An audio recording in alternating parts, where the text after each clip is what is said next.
Kembali lagi ke video bagian kedua tentang besaran dan satuan. Besaran adalah sesuatu yang dapat diukur dan dapat dinyatakan dalam angka. Sedangkan satuan adalah nama atau istilah yang digunakan sebagai pembanding dalam pengukuran. Nah, di sini kita ambil contoh, ada seorang anak yang sedang diukur suhunya. Nah, di sini kita dapat melihat angka yang tertulis di sana, 34,4 derajat Celcius. Nah, maka yang disebut besaran di sini adalah besaran yang sedang kita ukur, yaitu suhu. Kemudian, satuan adalah nama atau istilah yang kita gunakan sebagai pembanding. Satuan yang kita maksud di sini adalah derajat Celcius. Selanjutnya besaran. Yang pertama ada besaran pokok, yaitu besaran yang satuannya telah ditetapkan terlebih dahulu dan tidak diturunkan dari besaran lain. Nah, di sini ada 7 besaran pokok yang harus kita kenal beserta dengan satuannya. Yang pertama itu adalah panjang dengan satuan meter atau M, kemudian massa dengan satuan kilogram atau kg, waktu satuannya second atau S, suhu dengan satuan Kelvin atau K, kuat arus dengan satuan ampere atau A, intensitas cahaya dengan satuan kandela atau CD, jumlah molekul dengan satuan mol.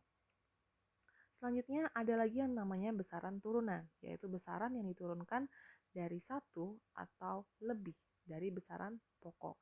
Yang pertama kita ambil contoh luas dengan simbol A atau area dengan satuan meter pangkat 2.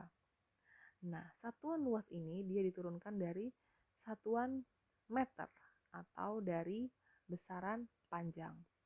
Begitu pula dengan kecepatan dengan simbol V atau velocity dengan satuan meter per second. Nah, karena di sini ada dua buah satuan yaitu meter dan second, artinya kecepatan diturunkan dari satuan meter dan satuan second atau dari besaran panjang dan besaran waktu. Begitu pula dengan volume, tekanan, gaya, usaha, dan percepatan. Kemudian untuk massa jenis dengan simbol rho, satuannya adalah kilogram per meter pangkat 3. Artinya massa jenis itu diturunkan dari satuan kilogram dan satuan meter atau besaran massa dan besaran panjang. Selanjutnya satuan. Nah, pada satuan dikenal ada yang namanya sistem SI atau satuan internasional, yaitu sistem satuan yang berlaku secara internasional. Yang pertama ada sistem MKS atau meter kilogram second dan sistem CGS, centimeter gram second. Nah, pada tabel di sini kalian bisa melihat besaran dan satuan internasional yang biasanya digunakan. Selanjutnya satuan terdiri dari satuan baku dan satuan tidak baku.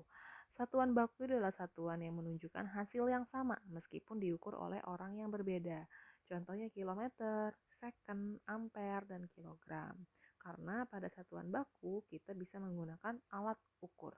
Sedangkan pada satuan tidak baku, yaitu satuan yang menunjukkan hasil yang berbeda-beda ketika diukur oleh orang yang berbeda. Misalkan kita menggunakan jengkal, depa, langkah, atau jam pasir. Ketika jengkal atau tangan yang kita gunakan itu berbeda, atau langkah orang yang berbeda, atau jam pasir yang digunakan dengan model yang berbeda, maka satuan atau hasil yang kita peroleh nanti akan berbeda pula. Sekian penjelasan tentang besaran dan satuan. Jika ada yang ditanyakan, silakan tanyakan di kolom komentar. Terima kasih.